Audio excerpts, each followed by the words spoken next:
Quand je suis en croisière, je suis en croisière. Après, je respecte beaucoup les bateaux. Donc, pour moi, tous les bateaux ont une âme. J'en suis persuadé, ça demande tellement de travail, un bateau, que forcément, ça peut avoir une âme. On parle souvent, vous savez, les grands instruments ont des prénoms. Je vois pas pourquoi ce serait pas la même chose avec les bateaux. Et c'est vrai que on met tellement d'attention dessus et puis ça vit tellement que ça a une âme. Et pour moi, quand on monte sur un bateau, quand on navigue avec, on se doit le respecter. Donc je fais très bien marcher mes bateaux. Je déteste avoir un bateau mal réglé. Même si c'est un bateau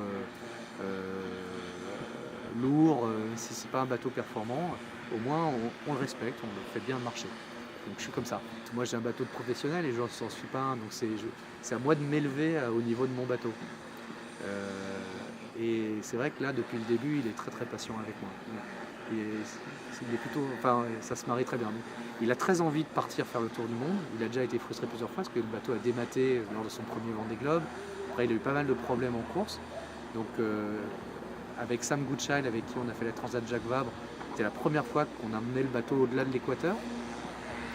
Pour un bateau du Vendée Globe, c'est un peu triste, surtout qu'il a 8 ans. Et donc là, maintenant, c'est son année. Et moi, j'ai un devoir envers lui, c'est de l'emmener, de boucler la boucle avec lui, de terminer, de lui faire le tour du monde. Et comme il sait que je vais le faire, il est patient avec moi.